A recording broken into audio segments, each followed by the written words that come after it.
जय श्री राम। प्रिय मित्रों, ओम वास्तु ज्योतिष चैनल में आपका हार्दिक अभिनंदन। चर्चा करेंगे हम भवन वास्तु के बारे में।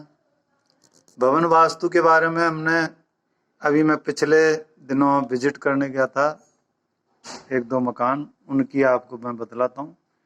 ये हम विजिट करने गए थे तो यहाँ पर हमने देखा था कि ये पूर्वमुखी मकान, ये भी पूर्वमुखी मकान है और ये भी पूर्वमुखी मकान था। मैंने आगे से थोड़ा सा नक्शा आपको समझाने के लिए बनाया। तो जैसे हम ये वास्तु के अनुरूप हमें बुलाया गया विजिट करने के लिए, तो हमने देखा तो ये पूर्वमुखी मकान था और लगभग सब कुछ इसमें अंदर एक दो चीजों को छोड़कर वास्तु से ही बना हुआ था। अब वास्तु से होने के बाद भी इस मकान में समस्या थी, इसलिए उन्होंने बुलाया तो मुझे जाना पड़ा। और जैसे ये हमने अंदर पूरा विजिट किया, तकरीबन 25-30 मिनट लगी। 2 मंजिल का मकान था और तो इसमें हमने सब कुछ विजिट करने के बाद, जैसे यहाँ पर ये गैरेज बना रखा, ये सीढ़ी बना रखी, गेट, ये कॉलम बना रखे हैं, ये एंट्रेंस, मतलब बाहर से ऐसा लग रहा बहुत शानदार कोठी, जैसे पता ही नहीं क्या कितनी करोड़पति लोगों की बिल्डिंग है। ठीक है, लेकिन इसके अंदर जो भी व्यक्ति रहेगा, अब आप कहोगे जी पूर्वमुखी मकान है, फिर क्या दिक्कत आ गई गुरुजी? आप भी तो कहते हो पूर्वमुखी मकान लो। देखिए, पूर्वमुखी मकान किन व्यक्तियों को लेना चाहिए, हमने वीडियो डाला हुआ है। अब इसमें क्या हुआ कि इसको कहते हैं धनुषाकार मकान भवन। ठीक है, ये धनुष की बात ही आपने देखा। तो इसमें क्या प्रॉब्लम होती है कि धनुष कार जो मकान, जो भवन होते हैं, उसमें अंदर जो भी व्यक्ति रहता है उसमें ईगो बहुत ज्यादा होता है। वो एक साथ रह नहीं सकते, चाहे बाप हो, चाहे बेटा हो, चाहे माँ हो, चाहे पत्नी हो। भाइयों में तकरार रहती है, लड़ाई झगड़े रहते हैं, बाप से ज्यादा संबंध विच्छेद रहते हैं। तो क्या होता है कि ये व्यक्ति, अब देखिए यहाँ पर ये कॉलम आ गए, एक बड़ा कॉलम, फिर ये 2 छोटे कॉलम, फिर एक ये बड़ा, ये बीच में खाली स्पेस दे दिया।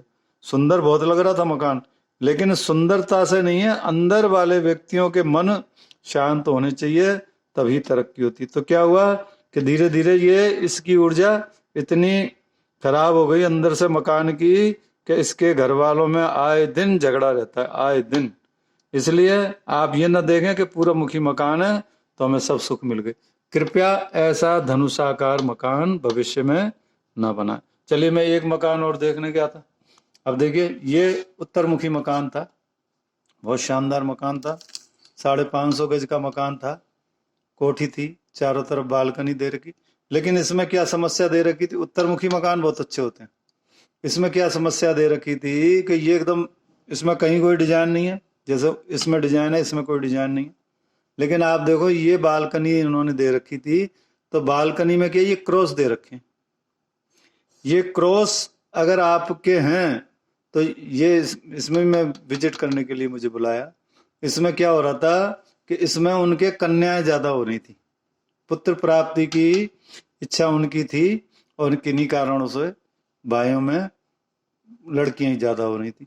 तो देखिए, एक तो ये जो क्रॉस होता है ना, हमने जैसे बालकनी बनाई तो ये डिजाइन डाल दी। ठीक है, तो कृपया ऐसी डिजाइन भी न डालें मकान में। अब आप कहोगे जी गुरुजी, ये सारी चीजें वास्तुकार बतलाता है, इंजीनियर का काम है मजबूती देना। ठीक है, और जो इंजीनियर वास्तु वाले हैं वो सारी चीजें फिर इन चीजों को हटा देते हैं। वो कहते हैं नहीं जी, आप प्लेन बनाओ। ठीक है, अब यहाँ पर लड़कियां क्यों हो रही हैं, इसका भी मैं आज मेन कारण बताता हूँ। देखिए, यहाँ पर क्या हुआ, उन्होंने यहाँ इसको, इन्होंने जो बाहर की जो रूपरेखा दी है मकान की, इसमें 3 दरवाजे दे दिए, यहाँ वेंटिलेशन एंट्रेंस दिया है पूर्व की तरफ। तो क्या हुआ, ये पूर्व की तरफ खुला एरिया होना चाहिए, तो खुला एरिया दे दिया। अब क्या हुआ कि ये यहाँ पर ये गोलाई दे दी। देखिए, आपके भवन में गेट गोल होगा, अंदर की जो खिड़कियां गोल होंगी, वेंटिलेशन गोल होगा, जो रसोई का गेट गोल होगा, आपने भी गोल गेट कर रखा है। यानी कि ज्यादातर अंदर में अगर ये गोल गेट होंगे तो आपकी कन्याएं ज्यादा होंगी। ये भी आप विशेष ध्यान रखें। तो देखिए, कन्या की भी जरूरत होती है तो पुत्र की जरूरत। अब मारे मारे फिर रहे हैं, क्यों? कि घर में ही प्रॉब्लम है। अब हमने इनको ठीक कराया है, प्रभु ने चाहिए तो आगे आने वाले समय में इनके पुत्र प्राप्ति होगी, और एक नहीं दो होगी। क्यों? हमने इन सबको सुधरवाया।